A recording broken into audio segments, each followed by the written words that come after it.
Good afternoon.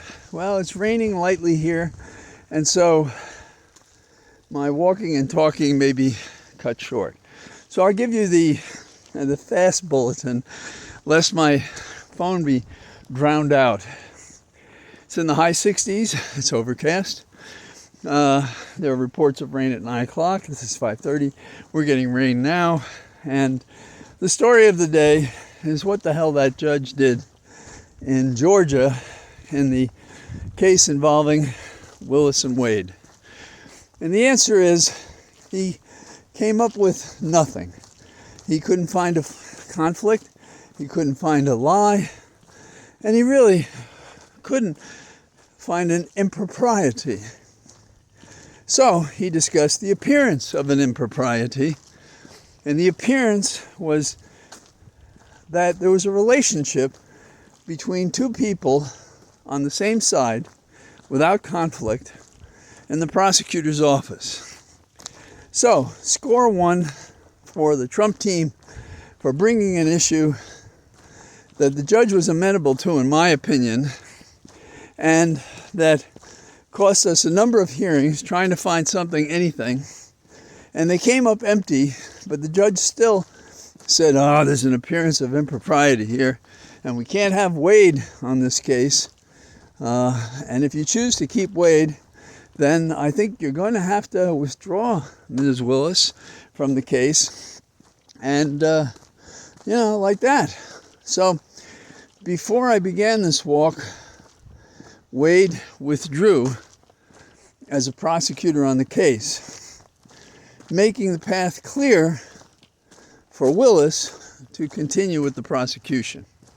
Now, what's wrong with all of this? Well, the appearance of impropriety is not an impropriety. The absence of a conflict means there wasn't a conflict proven. And what do we have at the heat of this? We have two people in a relationship at the place where they work, causing no conflict to anything that they're doing. And so what's actionable? Meaning, what could you prosecute? What could you complain about? And the answer is really nothing.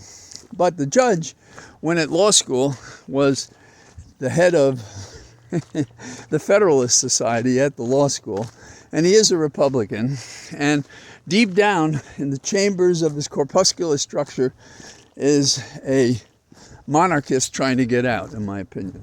Now, do I have more information than this? Yes. But let me first say, is this a success or not? In the compromised place that it passes for justice these days, yes, this is good, because now Willis can go forward. The only person in Georgia who could be appointed to this position who would go through with it, and she can march on. Will the judge help her? Probably not any more than he absolutely has to. Will the defense jump up and down? Yes, but they don't have anything. And a judge, either this judge or an appellate judge, if certified for appeal, would probably find the same thing that I'm saying. What drives me crazy are those people who think Willis should resign from the case. Oh, hold my pearls. I can't believe these things happen.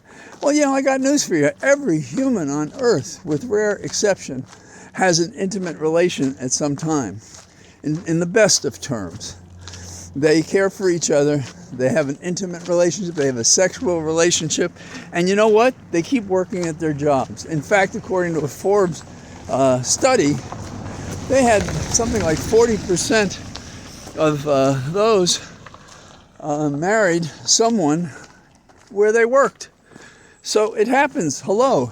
Only the Republicans are unaware of this. Or shall we say, they overlook this because it's inconvenient to the proposition they have to stop this prosecution at all costs. That's what they want to do. So, at not too long ago, because Wade has stepped down and Ms. Willis has said something kind about his service to the case, that case goes on. But it wasn't enough. What the judge did was he said that he was upset as well at Ms. Willis. He referred to it as an odor of mendacity. Now, I guess he counts on and probably spent some time trying to find the term mendacity. And what it is how would I describe it? It's more like a light lie. It is harmless. It is somewhat bland. But that's if you say somebody is mendacious. But he didn't say that again. The other is appearance of improprieties, and it's an odor of mendacity. There's a smell. But there's no smell when you hear a fact. What is he saying? Well, I guess we should be grateful that this man of the South didn't say, oh, Ms. Willis was being uppity when she defended herself, which is really what this is all about. So, on with the show, on with the trial, and let's get this thing started. Somewhere it's going to work. Now, we have another one in New York. We have a situation in which my former office, Southern District of New York, sat on the documents they have. I don't know, a huge chunk of documents that they withheld when a year ago D.A. Bragg asked for it. Now they're showering the case with documents they didn't produce. The prosecution has said, okay, well, let's extend the trial by 30 days. Judge might say, hell with that, and if I were the judge, and this is that kind of judge, unless he thinks he's wasting time, I call a couple of people into the courtroom and say, how the hell did this happen? So, there are those who want to fold up and walk away, abandon Judge Willis because she had a relationship like everybody else, hello, and perhaps they're upset with Bragg for not having the documents he didn't know were being withheld from him.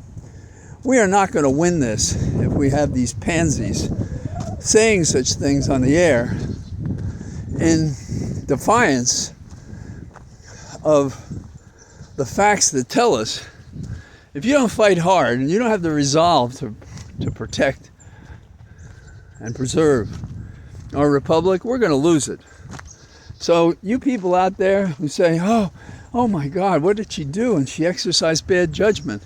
Well, every one of us almost has exercised that bad judgment if being entangled with another person and committing yourself to them, whether or not it lasts, is something that everybody does.